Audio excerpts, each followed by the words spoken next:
Most important element in speech, ऐसी क्या चीज़ है कि लोग आपको सुने। एक आप देखते होंगे जब कभी किसी दृष्टांत से सत्संग शुरू होता है तो लोग एकदम अलर्ट होकर दृष्टांत को सुनते हैं और फिर बाकी का सत्संग भी वो ध्यान से ही सुनते हैं।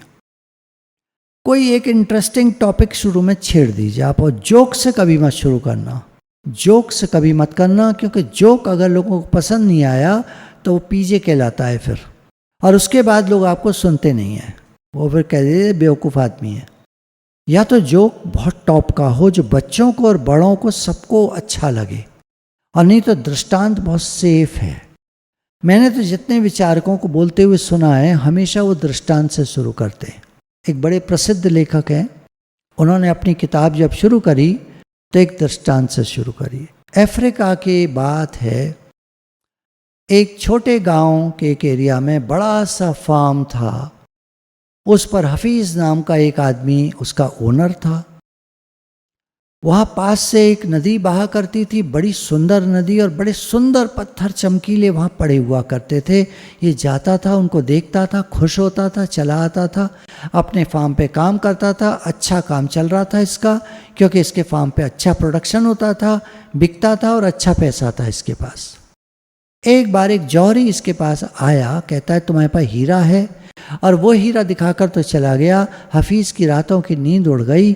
उसके बाद वो चला गया यूरोप, सारा कुछ फार्म बेचकर कि मैं हीरा लूँगा। हीरा खोजता फिरा और जैसा हीरा उसकी कल्पना में था वैसा हीरा नहीं मिला, और एक बार उसने एक देश में एक वहाँ की नदी में कूद कर आत्महत्या कर ली, क्योंकि वो बिल्कुल फटे हाल हो चुका था, बर्बाद हो चुका था। जिसको फार्म बेचा था वो व्यक्ति नदी किनारे जब टहलता था तो सुंदर पत्थर जो थे उनको उठा लाया करता था, और अपने ड्राइंग रूम में जो मेंटल होता है उस पर सजा दिया करता था। लोग उसको जो भी आते देखते बड़ा एडमायर करते, बड़े सुंदर पत्थर हैं, ऐसे करते। वही जौहरी एक बार लौट कर जब आया, करीब 10 साल बीत चुके थे, तो कहता है हफीज़ कहाँ हैं? तो कहता है वो तो बहुत पहले बेच कर चले गए थे फार्म अपना, यूरोप में किसी हीरे की तलाश में, और अब मैं यहाँ का मालिक हूँ तब से और यहाँ रहता हूँ। तो एकदम देखता है जौहरी, है ये तुम्हारे पे इतने सुंदर पत्थर कहाँ से आए थे? और ये तो बड़ी कीमती हैं, तो बड़ी कीमती हैं। अब हफीज़ का सोचिए। तो ये दृष्टांत के बाद उन्होंने कौतूहल क्रिएट कर दिया कि हम जहाँ रहते हैं वहीं पर हीरे मोती हैं, ना जाए ढूंढन देश बेगाना, दिल अपना और प्रीत पराई। वो चला गया बेचारा दूर कहीं ढूंढने, और उसी के पास सब कुछ था। तेरे पास माल खजाना, ना जाए ढूंढन देश बेगाना। गुरु की पॉइंट है, तुम्हारे अंदर सब कुछ है, तुम्हारे पास सब कुछ है, तुम्हें ढूंढने जाने की आवश्यकता नहीं है। जहाँ तुम हो वहीं भगवान हैं, अभी हैं, इसी समय हैं, हाजरा हुजूर अभी यहीं पर हैं। सर्व खलुदम ब्रह्म निहम नानास्ति किंचन। सब कुछ ब्रह्म है, सर्वत्र ब्रह्म है, नहीं है दूसरा कुछ भी। तो ज्ञान की तो ये बात हो गई। बाकी जो आप व्यावहारिक अगर कहते हैं दुनिया में पैसा, ये वो, नेम फेम, शोहरत, तो वो आपको समय के साथ, आप मेहनत करते रहो, आपको समय के साथ मिलेगी मिलेगी मिलेगी। मैंने तो जीवन में यही देखा है। जिनको मैंने देखा ये बहुत मेहनती थे वो लोग, और बड़ी लगन से और शौक से काम करते थे, और खर्चे कम, खर्चे कम, मेरी बात सुनना ध्यान से, खर्चे कम, और मेहनत से काम करते थे, लगन और शौक से। खर्चे कम का मतलब ये नहीं किसी को कुछ दोगे नहीं आप, अपने ऊपर खर्चे कम। ये कौन है? जेफ बेजोस या मार्क जुकरबर्ग, जो भी है, 5 सूट्स हैं उसके पास और 5 काले, उन्हीं को अदल बदल के पहनता है, वाइट शर्ट और उस पर टाई, दैट्स ऑल। कपड़े नहीं है ज़्यादा उसके पास, तरह तरह के।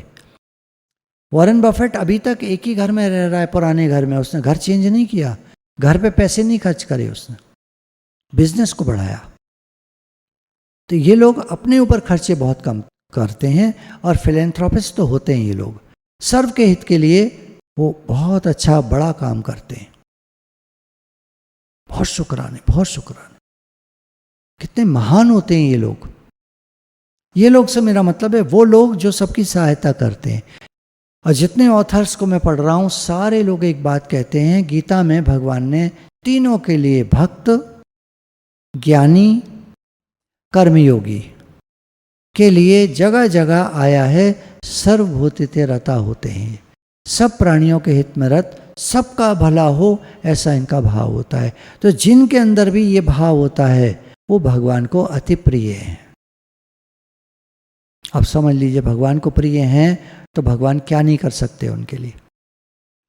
क्या हमारे अंदर आता है कि हम भी सबकी हेल्प करें?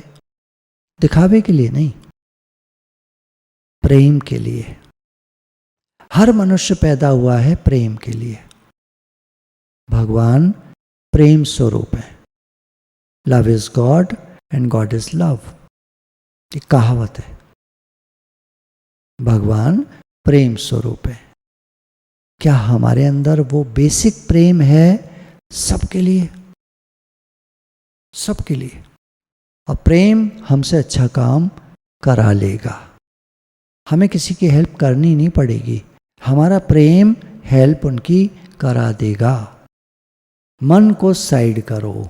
मन आता है और निगेटिव बोलता है, हमको कुछ करने नहीं देता, मन को साइड करो, आगे बढ़ो, आगे बढ़ो। You can do it, yes yes, you can do it, yes. एक बॉडी लैंग्वेज है, गुरु भगवान के शुक्राने हैं।